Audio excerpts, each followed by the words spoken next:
Hello. Today I'll be presenting one of the boldest and most talked about athletic facility proposal in Canadian sports right now. A 1.5 billion stadium and entertainment district proposed by Halifax, Nova Scotia. This story broke just a day ago. The CBC News reported on it in May 26, 2026, making it one of the most current events we could possibly discuss in this course. Now, before I get into it, I want you to think about something. Athletic Canada, one of the most passionate sports region in the country, has never had a professional sport team. No NHL, no CFL, no MSS. Nothing today. We are going to explore whether that is finally about to change and what it means for the world of athletic facility management. And my presentation will cover what the proposal is, who is behind it, the financial model, and the challenges it faces, and the long-term implication for the sport industry and the community. So, what exactly is being proposed? According to the reporting by the Zen Woodford for allnovascotia.com, picked up by the 3D Nation and CBC News, Ridgehaven Holding LLC is working to fund a massive multi-use development outside the Halifax. A centerpiece is 25,000 plus seat multi-use stadium, large enough to host a CFL team, a concert, hockey, or other major events. But this isn't just a stadium. Surrounding it would be what they are calling an entertainment district, described as similar to a Rams Village in Los Angeles, the Star in Texas, and the Viking Lake in Minnesota, featuring approximately 8,000 homes, hotel, retail primary care facility, and commercial property all across at least 150 acres. Think of it as a building a small city around a stadium, not just a sport venue, but a complete live-work-play community anchored by sport. The proposed location is near Halifax Stadium, off Highway 102 at the Wellington, roughly 30 minutes outside the Halifax downtown core. This image shows the gap between Halifax's current football facility and the version proposed by the Ridgehaven Holding. On the left side, Touchdown Athletic 2023 drew a sold-out of crowd of over 11,500 when using a temporary stadium infrastructure. One on the right is the conceptual plan for a new 25,000-seat stadium and the entertainment district. Together, they demonstrate both the existing demand for the football in Athletic Canada and the scale of the proposed development. Now, let's talk about who is actually behind the proposal. Because in facility management, stakeholder matters enormously. Ridgehaven Holding LLC is a Delaware-based company led by Mason Williams, a Las Vegas lawyer and a football agent, alongside financial stra- um, strategist Robert Millett. They have local connection too.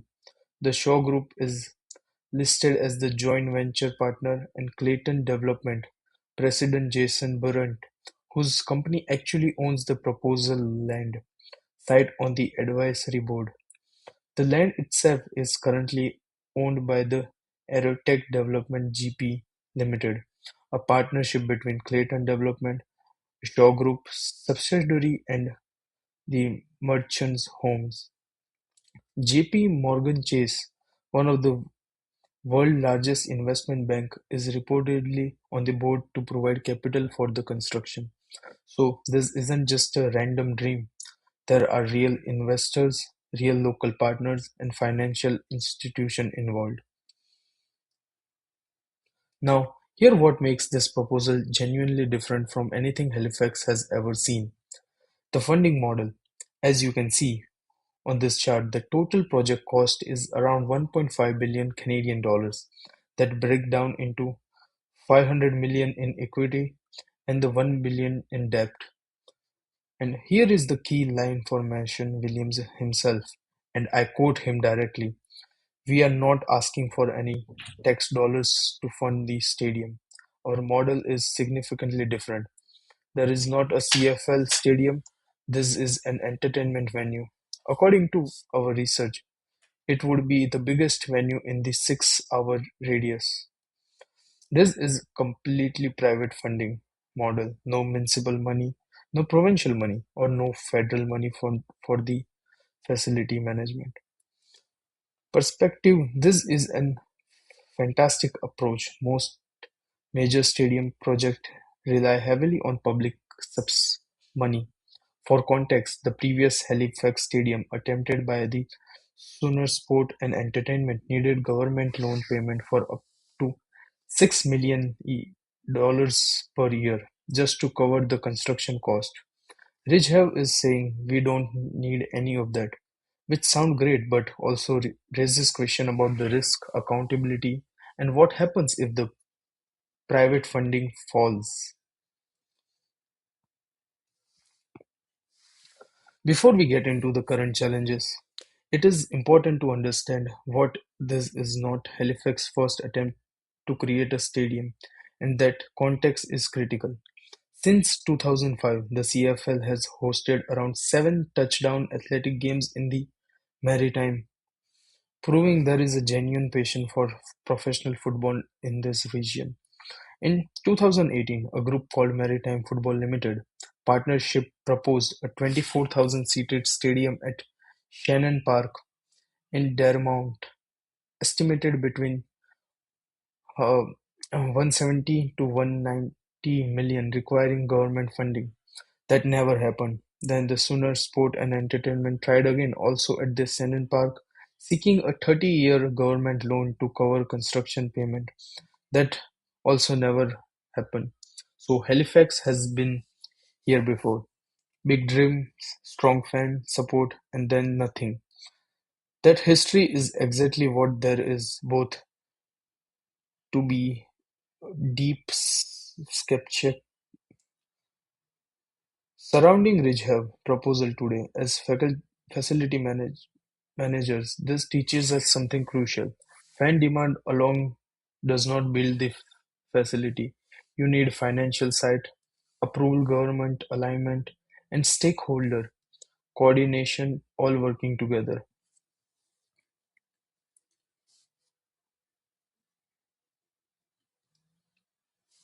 And right now, the Ridge have already hitting the walls. The biggest problem, the primary site they wanted, the land never the land near the Halifax International Airport is no longer available. The CBC News contracted for the comment and received no response. The Halifax Mayor Andy confirmed he met with the group last month, but stated there are no official plan in front for the city yet.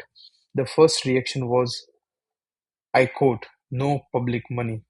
Nova Scotia Premier Tim confirmed that groups spoke with the provincial government as well, but said no specific requests that have been made for money yet. He noted if the project bought dual proposal infrastructure like water, sewer, and road that made fit the bill. And from the CFL itself, the league said they are encouraged by the interest for the ownership group in the various Canadian market, which is supportively but deliberately vague. No confirmed site, no formal government application, no CFL franchisee approved. This proposal is still very much in early stages right now.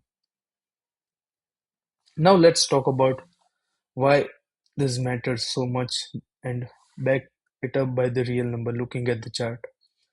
Every time the CFL has brought the game to Athletic Canada through the Touchdown Athletic Series, and economic impact has been enormous. In 2022, an independent study measured the economic impact at 12.7 million across Nova Scotia, including 11.8 million in Halifax area itself. that supported 95 jobs and 3.5 million in wages.